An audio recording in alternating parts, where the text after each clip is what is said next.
오늘은 지난 시간에 이어서 예수와의 절기, 메시아닉 관점에서 본 여호와의 절기 중에 오늘은 오순절에 관한 메시지를 같이 공부하게 됩니다.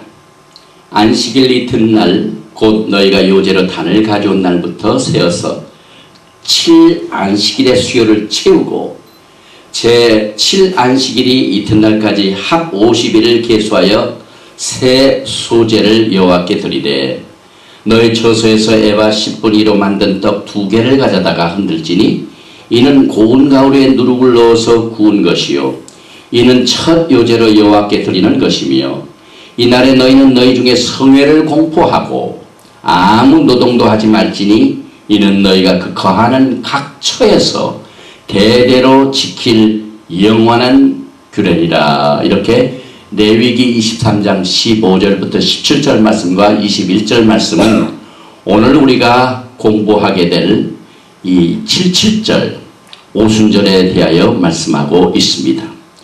6월절 기간 중에 안식일 다음 날부터 오순절까지의 이 기간을 이렇게 계산한 것을 성경에서는 오메리라고 부릅니다. 성경은 77절, 즉 7주, 7 곱하기 7, 49일의 오매를 계산하여 그 다음날 50일째를 이 초실절부터 50일까지의 그 기간을 오순절로 지키게 됩니다. 그래서 이 펜타코스트, 이 히브리 말로는 샤봇이라고 하죠. 이것은 50 days following the first fruit 이렇게 계산을 하고 있습니다. 하나님은 우리를 긍휼히 여기사 복을 주시고 그 얼굴빛으로 우리에게 비치사 셀라 이렇게 이 유대인들은 오순절날 시편 67편을 낭독하는데 그 이유는 히브리어로 이 시편 67편이 49절로 되어 있습니다. 주의 도를 땅 위에 주의 구원을 만방중에 알리소서. 하나님이여 민족들로 주를 찬송케 하시며 모든 민족으로 주를 찬송케 하소서. 열방은 기쁘고 즐겁게 노래할지니 주는 민족들을 공평히 판단하시며 땅 위에 열방을 치리하실 것임이니이다. 셀라. 하나님이여 민족들로 주를 찬송케 하시며 모든 민족으로 주를 찬송케 하소서. 땅이 그 솟아를 내었도다. 하나님 우리 하나님이 우리에게 복을 주시리로다. 하나님이 우리에게 복을 주시니 땅의 모든 끝이 하나님을 경외하리로다. 이렇게 이 오순절날 유대인들은 시편 67편을 낭독하면서 절기를 지킵니다. 우리가 이 오순절의 깊은 영적인 뜻을 이야기해 제일 첫째로 이 오순절 샤봇의 역사적 배경을 살펴보겠습니다. 유대인들이 애굽을 떠난 후 셋째 달에 시내산에 도착하여 거기에서 장막을 칩니다. 하나님께서는 모세에게 토라 말씀을 받게 하여 백성들을 모아놓으라고 명령을 하셨습니다.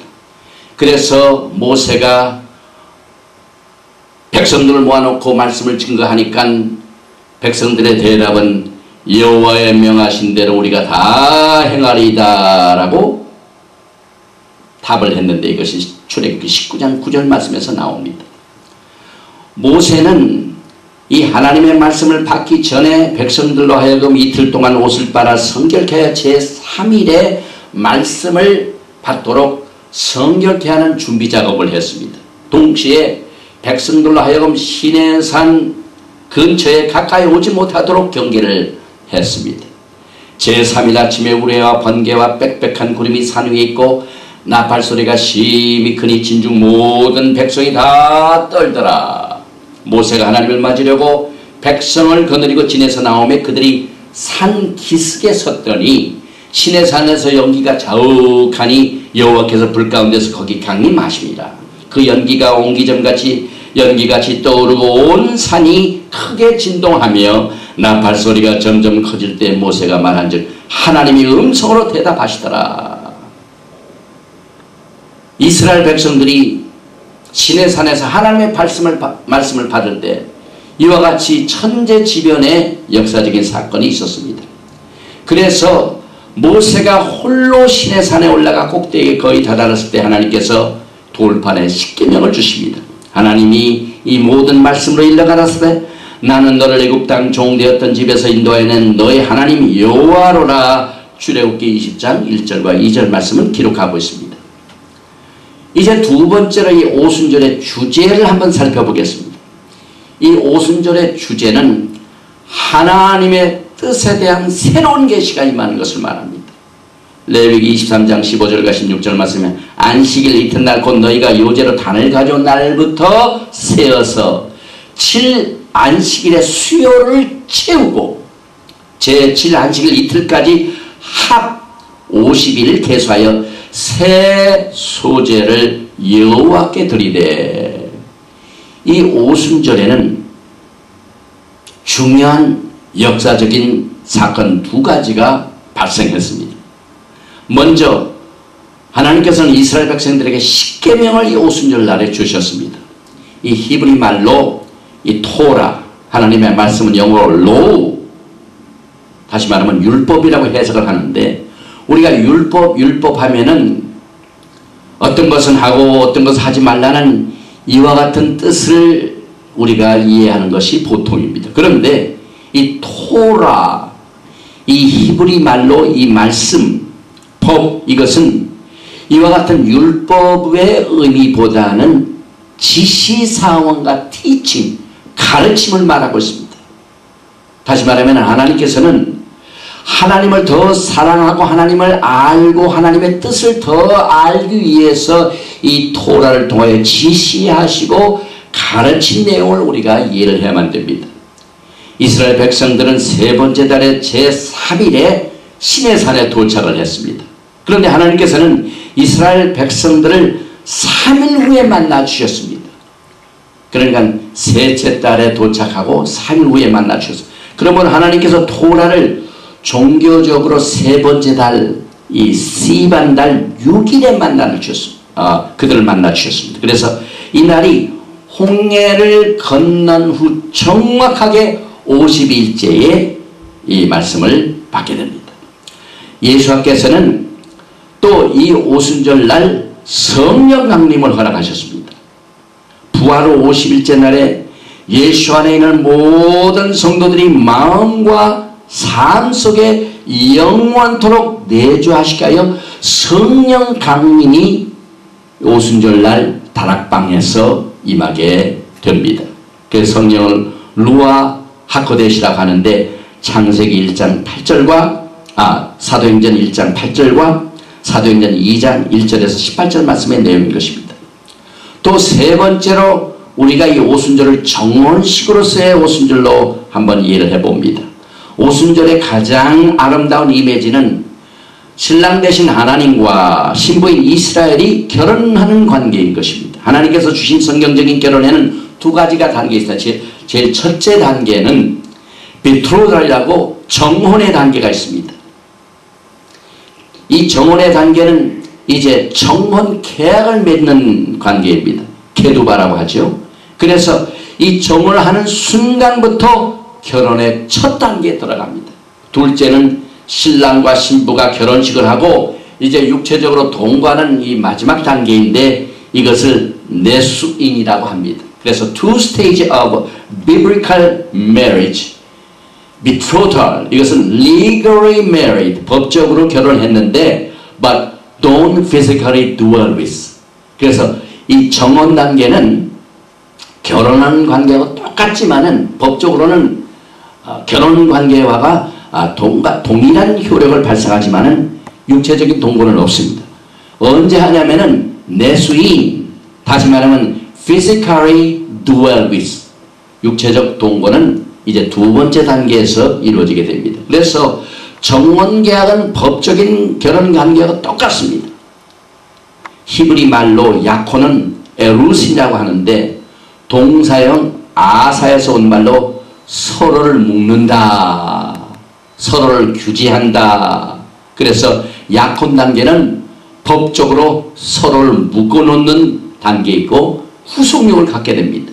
성경에 보면은 요셉이 마리아와 정혼 관계를 이룬 것을 설명하고 있습니다. 마태복음 1장 18절 이하에 보니까 예수 그리스도의 나심은 이러하니라. 그 모친 마리아가 요셉과 정혼하고 이제 결혼관계, 정혼관계를 먼저 했습니다. 그래서 동거하기 전에 이 정혼관계는 동거하는 때가 아닙니다. 그런데 이때 성녀로 잉태된 것이 나타났더니 그 남편 요셉은 의로운 사람이라 저를 드러내지 아니하고 가만히 끊고자 하여 이렇게 정혼관계를 하고 난 뒤에 끊기 위해서는 이혼을 해야만 됩니다.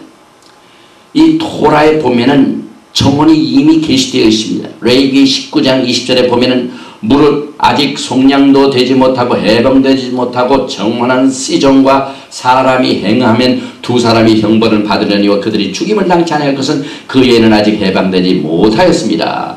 또 에레미야서 2장 2절에 이 정혼이 게시되고 있습니다. 가서 예루살렘 거민의 귀에 외쳐 말할지니라 여호와께서 이같이 말씀하시기를 내 소년 때의 우위와 내 결혼 때의 사랑 곧 씨 뿌리지 못하는 땅 광야에서 어떻게 나를 쫓았음을 내가 너를 위하여 기억하노라. 여기에 우리 한국 성경에는 우위와 내 결혼 때, 이 결혼이라고 이렇게 번역을 했는데 에스포살, 이 스트롱 단어의 3623번을 보면은 비트로설, 에스포살, 정혼의 관계로 해석을 하고 있습니다.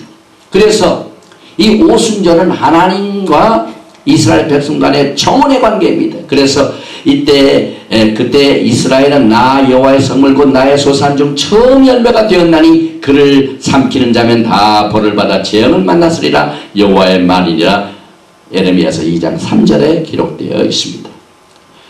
다시 말하면 하나님께서 시내산에서 이스라엘 백성들이 오순절을 토라를 주셨는데 이 토라를 받은 것은 정혼관계를 말합니다. 하나님께서 이스라엘 백성들에게 케투바라는 이 언약의 책을 통하여 정혼관계를 맺게 됩니다. 그래서 The Torah is the ketubah, marriage contract. 미국에서도 결혼을 하게 되면 반드시 카운티에 가가지고 결혼 계약, 결혼 라이선스를 받아가지고 결혼 신고를 해야만 됩니다. 그런데 이스라엘 백성들이 이 토라를 받은 그 자체가 하나님과의 정혼 계약으로 해석을 하게 됩니다. 이렇게 하나님께서 이스라엘 백성들에게 정혼 계약을 맺자 출애굽기 19장 8절에 백성이 일제히 응답하여 가로되 여호와의 명하신 대로 다 우리가 다 행하리이다. 모세가 백성의 말로 여호와께 회부하며 이 성경의 결혼을 또 우리가 깊이 보면은 결혼이 반드시 결혼 후파에서 완성이 됩니다. 이 후파를 캐노피라고 합니다. 이 침대 위에 이렇게 천막해진 것을 캐노피라고 하죠. 그래서 시내산은 마치 이스라엘 백성들과 하나님과의 정혼관계에서 이 시내산 자체가 캐노피, 후파와 같습니다.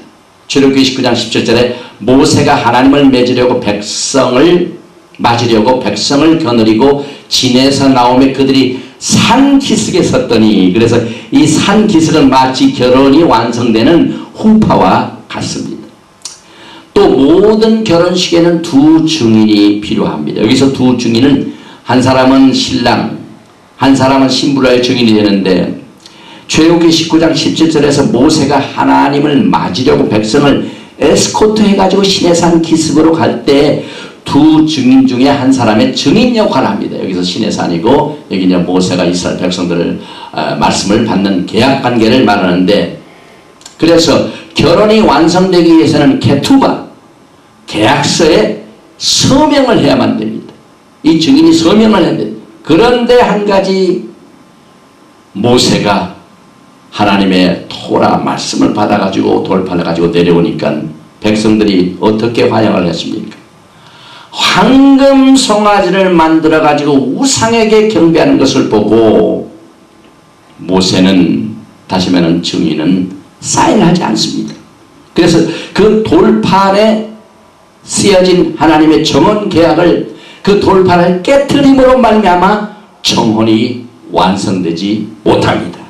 그래서 시내산에서의 언약은 이 금송아지를 만든 이 우상 숭배 때문에 결국 모세가 돌판을 깨트려 버립니다. 세 번째로 신약에서의 오순절을 봅니다.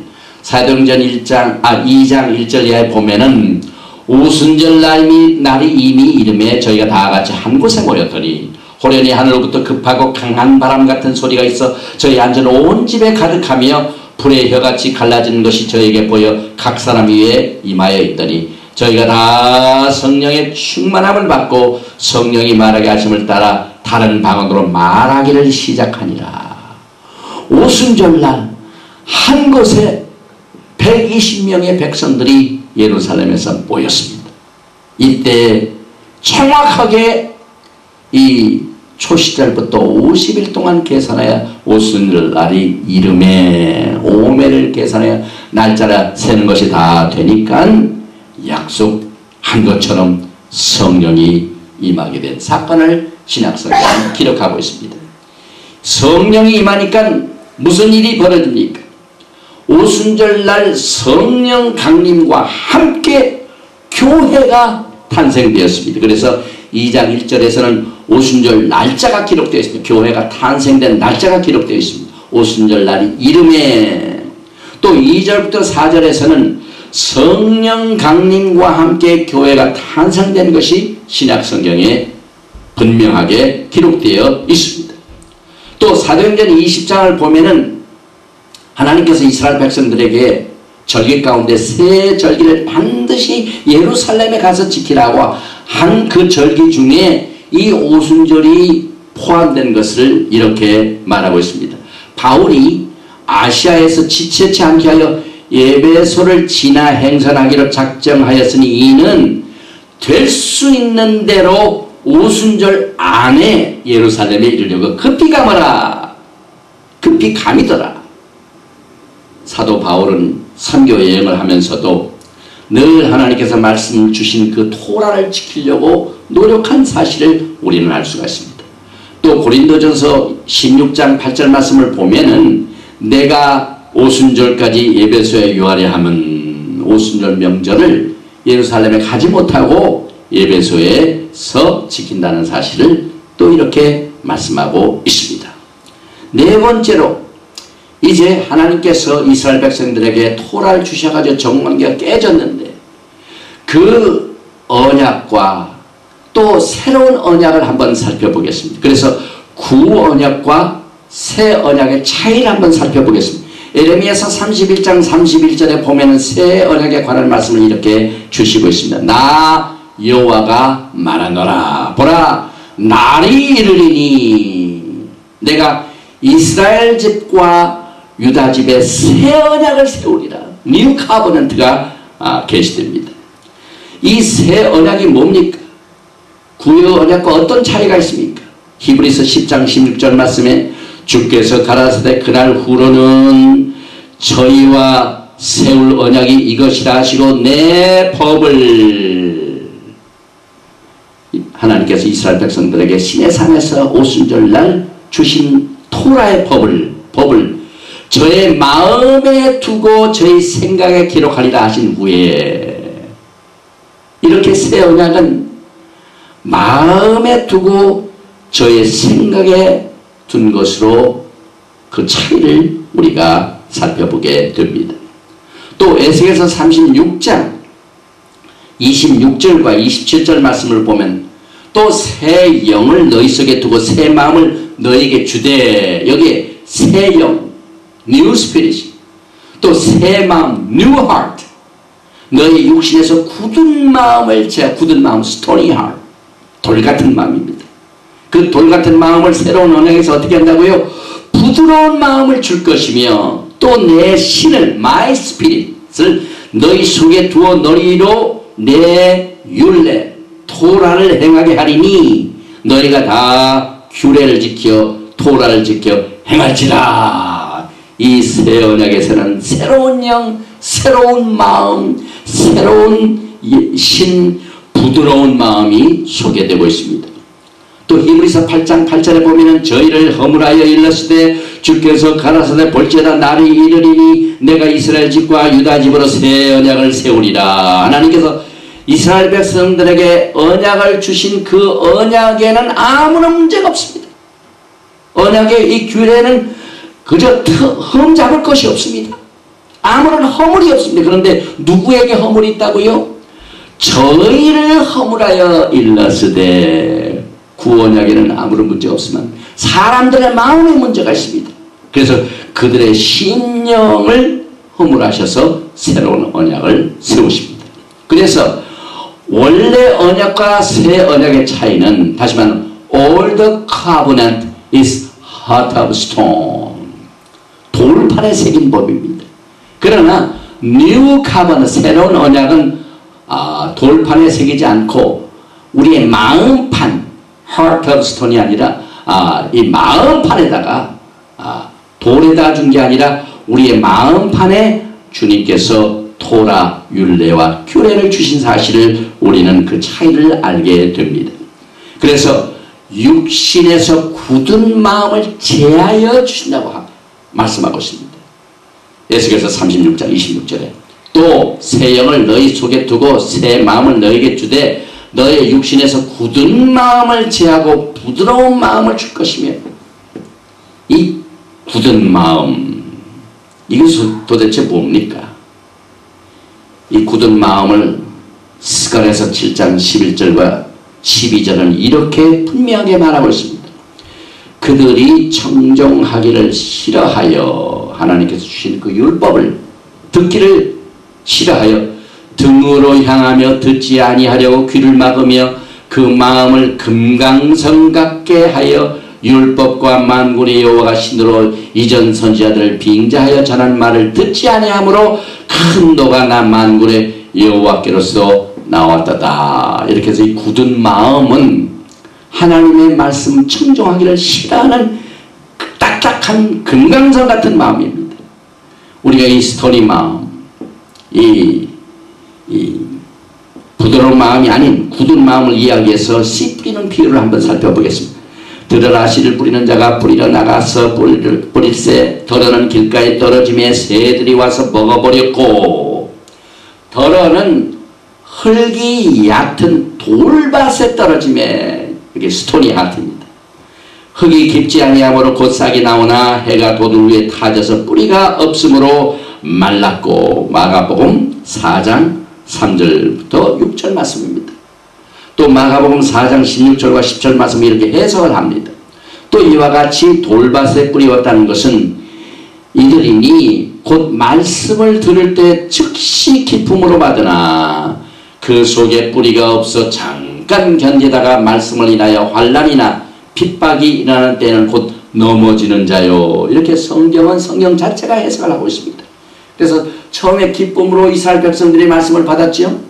출애굽기 19장 8절에 모세가 하나님의 법을 전해주니까 백성이 일제히 응답하거든 여호와의 명하신 대로 우리가 다 행하리이다. 모세가 백성의 말로 여호와께 회보하며 여기에 여호와의 명하신 대로 우리가 다 행하리이다. 이 말씀은 또 히브리 말로 보면은 하나님께서 우리에게 말씀을 주시기도 전에 우리가 다 이것을 행하리이다. 이렇게 기쁨으로 받았습니다. 그런데 이스라엘 백성들의 환경이 변합니다. 민수기 14장 2절에 보니까 그 기쁨으로 받은 마음이 어떻게 변합니까? 이스라엘 자손이 다 모세와 아론을 원망하며 온 회중이 그들에게 이르되 우리가 애굽 땅에서 죽었거나 이 광야에서 죽었다면 좋았을 것을. 굳은 마음이라는 것은 처음에는 기쁨으로 받았지만 어려움과 핍박과 환난이 임하게 되면은 원망과 불평하는 마음이 바로 이 굳은 마음인 것입니다. 그래서 하나님께서 이 부드러운 마음을 어떻게 하십니까? 또 새 영을 너희 속에 두고 새 마음을 너에게 주되 너희 육신에서 굳은 마음을 제하고 부드러운 마음을 줄 것이며 또 내 신을 너희 속에 두어 너희로 내 율례를 행하게 하리니 너희가 내 규례를 지켜 행할지라. 그래서 구언약과 새 언약. 이 새 언약에는 특별히 오늘날 우리가 이 오순절 메시지를 공부하면서 다섯 번째로 이 오순절이 새 언약을 받는 후세 세대들에게 어떠한 역할을 하는가 하는 사실을 우리가 살펴봐야만 됩니다. 먼저 이 성령은요 진리의 영으로 오는 역할을 강하게 우리에게 역사하고 있습니다. 오늘 우리가 찬송을 부를 적에 오순절도 아닙니다. 그러나 성령 강림 찬송을 불렀습니다. 우리가 지난 주일 초실절 공부할 적에는 추수의 단을 이 감사절 때 부르는 이 추수감사절 찬송을 부르는데, 오늘은 이 성령 강림 찬송을 부르는 이유는 이 성령의 역할이 진리의 영으로 임하기 때문에 그렇습니다. 그러나 진리의 성령이 오시면 그가 너희를 모든 진리 가운데로 인도하시리니 그가 자의로 말하지 않고 오직 듣는 것을 말하시면 장래 일을 너희에게 알리시리라. 하나님께서 우리에게 말씀을 주시면 그 말씀을 우리가 기쁨으로 받아 끝까지 지켜야 되는데 우리의 힘이 그것을 감당하지 못합니다. 그래서 요한복음 8장 31절과 32절에 그러므로 예수께서 자기를 믿은 유대인들에게 이르시되 너희가 내 말에 거하면 참 내 제자가 되고 진리를 알지니 진리가 너희를 자유케 하리라. 성령의 역할이 예수님의 제자 되게 하여 우리에게 진리의 영으로 주신 사실을 우리가 깨닫게 됩니다. 그러면 진리가 뭡니까? 예수님께서 요한복음 17장 17절 말씀에 저희를 진리로 거룩하게 하옵소서. 아버지의 말씀은 진리니이다. 하나님께서 우리에게 주신 말씀 토라는 진리인 것입니다. 시편 119편 142절에 주의 의는 영원한 의여 주의 법은 진리로소이다. 토라가 진리인 것입니다. 시편 119편 151절에 여호와여 주께서 가까이 계시오니 주의 모든 계명은 진리니이다. 이 진리를 우리로 하여금 깨닫고 지키고 행하게 하기 위해서 로마서 8장 2절에 성령의 역할을 이렇게 말씀하고 있습니다. 이는 그리스도 예수 안에는 생명의 성령의 법이 죄와 사망의 법에서 너를 해방하였습니다. 성령께서는 능력으로 역사하여 주셔서 생명의 능력으로 우리에게 역사하십니다. 결국 성령님이 하신 역할은 뭡니까? 이 성령을 주신 예수 그리스도를 뜨겁게 사랑하게 만들어 줍니다. 요한복음 14장 15절 말씀에 너희가 나를 사랑하면 나의 계명을 지키리라. 우리가 예수님을 사랑한다고 말은 잘합니다. 예수님 우리가 주님을 사랑해요 하고 복음성가를 부르면서 우리의 사랑 고백을 쉽게 합니다. 그러나 하나님의 말씀을 증거하는 일에는 그저 벌써 예배를 마치고 생활 현장에 가고 일반 생활을 보면 엉망입니다. 우리가 예수님을 사랑하는 것을 무엇으로 증거할 수가 있습니까? 성경은 우리가 예수님의 말씀을 지키면은 주님을 사랑한다고 말씀하고 있습니다. 이렇게 해서 결국 성령님께서는 진리를 주신 예수와를 사랑하게 만드는 것이 성령의 사역인 것입니다. 그래서 성령의 열매를 보면 오직 성령의 열매는 사랑과 희락과 화평과 오래 참음과 자비와 양성과 충성과 온유와 절제니 이 같은 것을 금지할 법이 없느니라. 그리스도 예수의 사람들은 육체와 함께 그 정과 욕심을 십자가에 못 박았느니라. 만일 우리가 성령으로 살면 또한 성령으로 행할지니 오순절이 우리에게 주는 역사적인 사건에 우리가 능력을 받아 말씀을 증거하고 그리스도의 대사가 되어서 주님께서 우리에게 주신 이 사명을 감당하게 우리에게 주신 이 말씀 증거하는 것을 위하여 성령님이 우리를 도와주십니다. 그러나 무엇보다도 성령으로 살면 성령으로 행할지니 결국 진리를 사랑하고 진리의 영이신 그 말씀을 지킬 때 우리가 예수 그리스도를 더욱 사랑하게 만들어 줍니다. 그래서 성령께서는 그 능력을 통해 그 사역을 통해 우리에게 우리의 생활 가운데 열매를 허락하십니다. 여섯 번째로 이제 이 오순절날 이스라엘 백성들이 시내산에서 율법을 받았습니다. 그런데 그 시내산과 또 시온산을 한번 비교를 해보겠습니다. 출애굽기 24장 12절에 여호와께서 모세에게 이르시되 너는 산에 올라 내게로 와서 거기에 있으라. 너로 그들을 가르치려고 내가 율법과 계명을 친히 기록한 돌판을 내게 주리라. 그래서 시내산은 돌판을 의미합니다.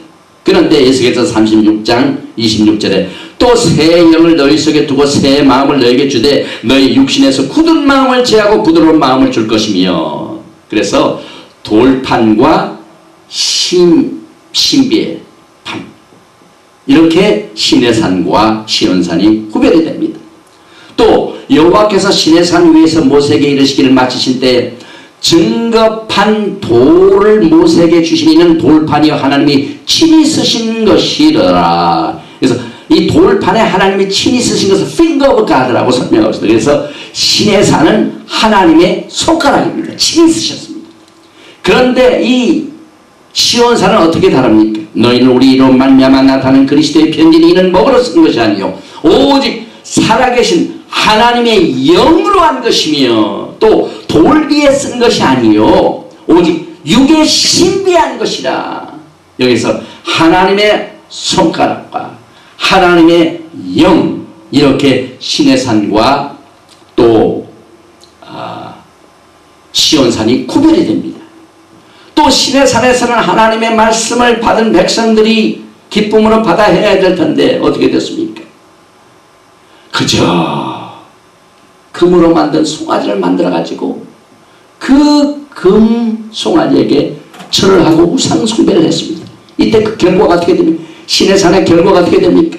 모세가 그들에게 이르되 이스라엘의 하나님 여호와께서 이같이 말씀하시길 너희는 각각 허리에 칼을 차고 진 이문에서 전문까지 왕래하며 각 사람이 그 형제를 각 사람이 그 친구를 각 사람이 그 이웃을 도륙하라 하셨느니라. 레위 자손이 모세의 말대로 행하며 이날에 백성 중에 3,000명가량이 죽임받은지라.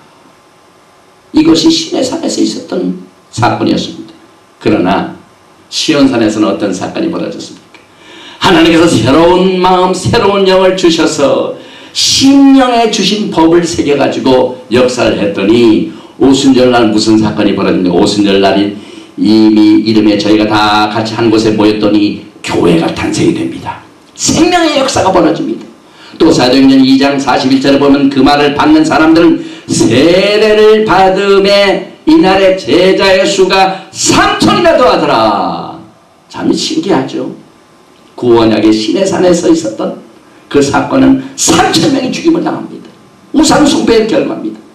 그러나 성령이 임하니까 생명을 얻는 생명의 법이 역사해가지고 죽었던 영들이 다시 3,000명이나 살아나게 되는 3,000명이 무슨 뜻인지는 잘 모르지만은 이렇게 시내산과 또 시온산이 구별이 됩니다.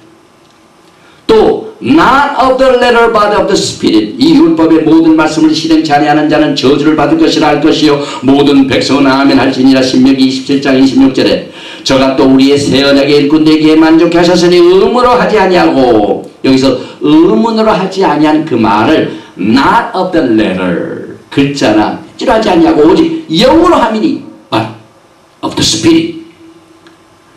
의문은 죽이는 것이요 영은 살리는 것이니라. 시내산에서 율법을 행하지 아니하고 범죄함으로 말미암아 죽임을 당합니다.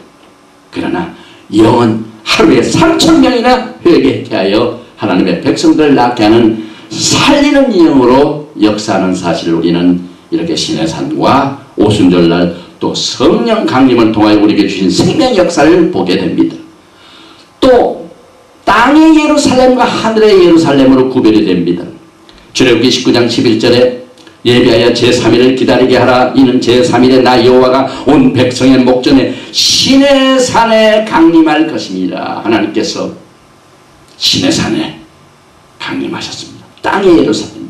그런데 갈라디아서 4장 25절에 보면 이 하가는 아라비아에 있는 시내산으로 지금 있는 예루살렘과 같은 데니 저가 그 자녀들로 더불어 종노릇하고, 이렇게 땅에 있는 예루살렘을 말하는데 히브리서 12장에 보니까 18절에 너희의 이런 것은 만질만한 불붙는 산과 흑원과 흑암과 폭풍과 이 시내산에 있던 사건이죠.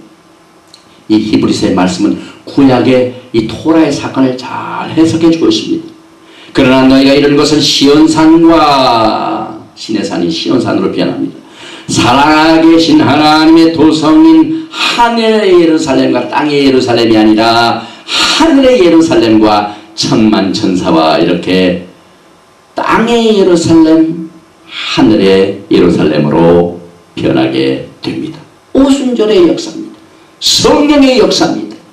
결국 이스라엘 백성들이 애굽을 떠나가 시내산을 거쳐서 목적지인 예루살렘으로 가는 이 여정을 통하여 우리는 하나님의 성령의 사역을 보게 됩니다. 신명기 6장 22절과 23절에 곧 여호와께서 우리의 목전에서 크고 두려운 이적과 기사를 애국과 바로와 그 온 집에 베푸시고 우리 열조하게 맹세하신 땅으로 우리에게 주어 들어가게 하시려 우리를 거기서 인도하여 내시. 결국 하나님께서는 죄 많은 애굽에 살고 있는 백성들을 빼내서 시내산에서 율법을 주시고 결국은 예루살렘으로 이끄시는 놀라운 구속의 사역을 우리는 이 오순절의 사건을 통하여 보게 됩니다. 포로 생활하던 사람들이 이제 새로운 예루살렘을 가겠는데 온 세계에 지금 이스라엘 백성들 지금 퍼져 있습니다. 나 여호와 말하노라 배역한 자식들아 돌아오라 너는 나의 남편임이니라.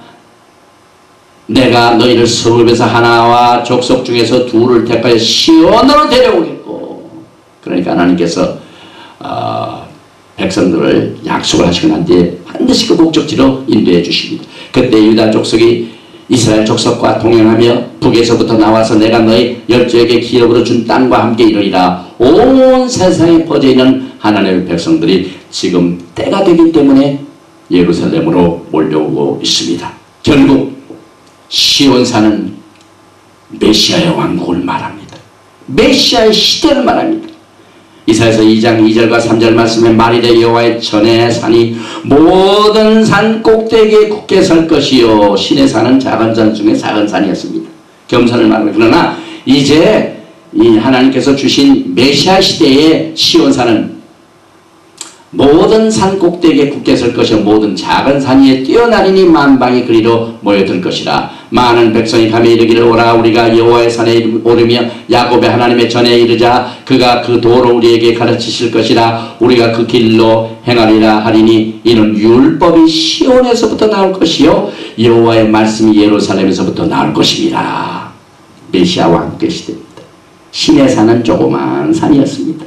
그러나 시온산은 온 세상에 말씀과 율법을 주는 센터가 되게 됨으로 말미암아 이 시온은 메시아 왕국의 시대와 도래를 성령님의 도우심을 통하여 이끌어주고 있습니다. 그래서 시온산은 말씀이 돌판에 있던 것이 심령에 기록되는 것이다. The Torah written upon our heart.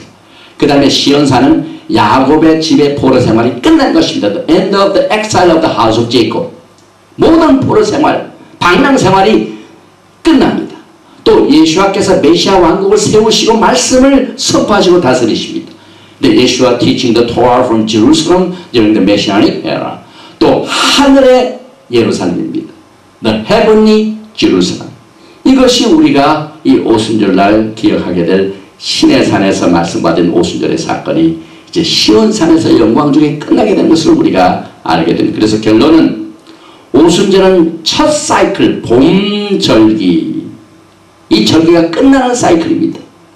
이 메시아닉 관점에서 보면은 이 절기는 예수님의 구속의 사건입니다. 구속의 사역입니다. 6월절날 어린 양 예수 그리스도께서 십자가에 죽으심으로 그 절기를 성취시켰습니다. 무교절은 메시아의 죄 없는 피의 제물과 장사 지냄으로 성취되었습니다. 초실절은 메시아께서 죽음에서 부활하신 사건으로 이미 성취가 되었습니다. 오순절은 성령 강림과 교회 탄생으로 이미 성취되었습니다. 그래서 예수와 절교의 첫 사이클인 이 6월절, 무교절, 초실절, 오순절, 이 봄절기는 이 오순절로 끝을 맺게 됩니다. 결국 봄절기 첫 사이클은 메시아 예수와의 초림을 통하여 완성했습니다. 그래서 이미 다 완성이 된 사이클입니다.